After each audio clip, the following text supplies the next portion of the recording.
মুন্সিগঞ্জে অনেকগুলো ব্যয়বহুল বিলাসীন বাড়ি রয়েছে, তার মধ্যে অন্যতম সুন্দর একটি বাড়ি শেয়ার করবো আজকে আপনাদের সাথে। সো কথা না বাড়িয়ে চলুন ভিডিওটা স্টার্ট করা যাক। হে গাইস, আসসালামু আলাইকুম। সাদিয়া ব্লগ থেকে আমি সাদিয়া ওয়েলকাম করছি আপনাদের সবাইকে। আশা করি যে যেখান থেকে আমার এই ভিডিওটি দেখছেন আপনারা সবাই ভালো আছেন। আলহামদুলিল্লাহ, আমিও আমার পরিবারের সবাই অনেক ভালো আছি। গ্রামের এই সুন্দর পথ ধরে আমরা আজকে যাচ্ছি বিলাসবহুল একটা সুন্দর বাড়ি দেখতে। সুন্দর একটি গেট দিয়ে বাড়িটি শুরু, আর গেটটি মাশাআল্লাহ অনেক সুন্দর। চলুন বাড়ির ভিতরে প্রবেশ করা যাক। ভিতরে প্রবেশ করলে চোখে পড়বে বিভিন্ন সৌন্দর্য। বাড়িটির সৌন্দর্য এত বেশি যে মন কাড়বে সবার। এই বাড়িটির নাম লেখা হয়েছে ডিএস পার্ক হাউস। এখন পার্ক কেন বলা হয়েছে সে ব্যাপারে একটু পরেই বলছি। বাড়িটির মধ্যে বিভিন্ন ধরনের ফুল গাছ এবং বিভিন্ন ধরনের ফল গাছ রয়েছে, তার সাথে রয়েছে বিভিন্ন ধরনের পাতাবাহার গাছ। এই বাড়িটিতে রয়েছে পশু পাখি আরো অন্যান্য অনেক কিছু।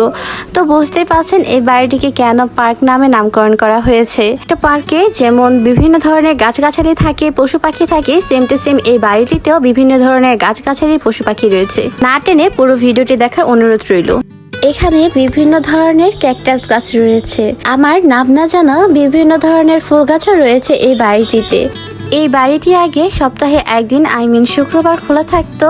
ওনাদের অনেকগুলো পাখি মারা গিয়েছে, অনেক ধরনের প্রবলেম হওয়ার কারণে এই বাড়িটি এখন টোটালি অফ করে দেওয়া হয়।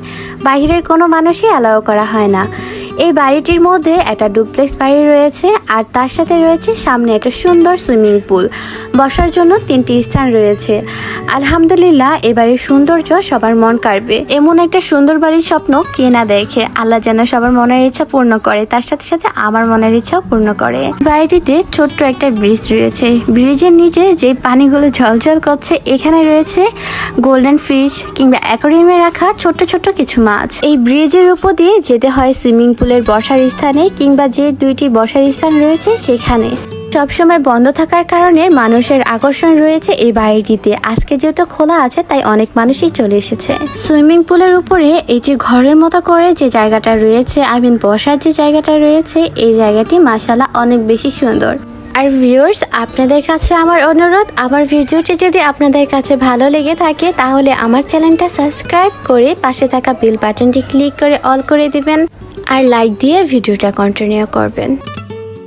আর ভিউয়ার্স, আপনাদের কাছে আমার অনুরোধ, আমার এই ভিডিওটি না টেনে সম্পূর্ণ দেখবেন। আই হোপ আপনাদের সবার ভালো লাগবে।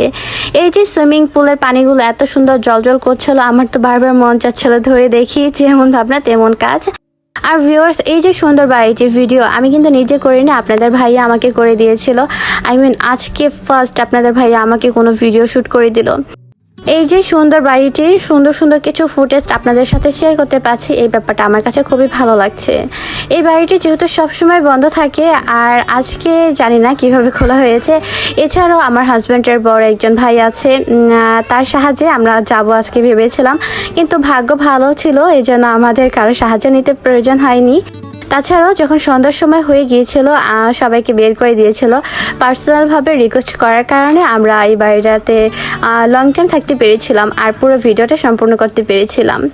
এই তো বসার স্থানগুলো মাশাআল্লাহ অনেক বেশি সুন্দর। আর এই যে সুইমিং পুলের উপরে যে স্থানটি ছিল, ওই সময় বড় কিছু ভাইয়ারা ছিল, এই জন্য ওইখানে যেতে পারিনি। তো এখন সবাই নাই, তার জন্য ভিডিও করতে অনেক বেশি সুবিধা হয়েছিল। এই তো সুইমিং পুলের উপর থেকে বাড়িটা মাশাআল্লাহ অনেক বেশি জোস, অনেক বেশি সুন্দর লাগছিল। এই বাড়ির আরেকটি সুন্দর স্থান চলুন আপনাদেরকে দেখিয়ে নিয়ে আসি। এই যে পশু পাখির জন্য আলাদা করে ঘর করা হয়েছে, এইখানে রয়েছে বিভিন্ন ধরনের মুরগি। আমার যতটুকু জানা আছে সেসব শেয়ার করছি। এখানে রয়েছে পায়রা মুরগি, এখানে রয়েছে টার্কি মুরগি, এছাড়াও অনেক সুন্দর সুন্দর পাখি রয়েছে। কবুতর রয়েছে, শতাধিক বাজিগার রয়েছে, তারপর রয়েছে ময়ূর, এছাড়া নাম না জানা বিভিন্ন রকমের পাখি রয়েছে এখানে।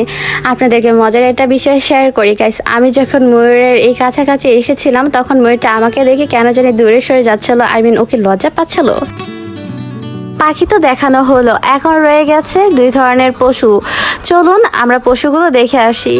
সবার প্রথমে যে পশুটি রয়েছে সেটা হচ্ছে হরিণ। এখানে 4টে হরিণ রয়েছে, 2টা বাচ্চা হরিণ আর 2টি বড় হরিণ। ওরা কি খাচ্ছে আমি সেটা বুঝতে পারছি না, কিন্তু গাইস আপনারা কি খেয়াল করেছেন ওরা কিন্তু আমাদেরকে দেখে একটু ভয় পাচ্ছে না। মানুষের সাথে মিশতে মিশতে আর মানুষকে দেখতে দেখতে ওরা মানুষের সাথে অভ্যস্ত হয়ে গিয়েছে, তাই ওরা আর মানুষ দেখে তত একটা ভয় পায় না। যাই হোক গাইস, আমার কাছে তো ভীষণ ভালো লেগেছে। এরপর রয়েছে উট পাখি।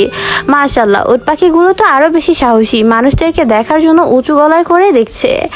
তো গাইস আপনারা সবাই ভালো থাকবেন, সুস্থ থাকবেন আর আমাদের জন্য দোয়া করবেন, আমরা যেন আপনাদেরকে আরও সুন্দর সুন্দর ব্লগ উপহার দিতে পারি। আল্লাহ হাফেজ, আসসালামু আলাইকুম।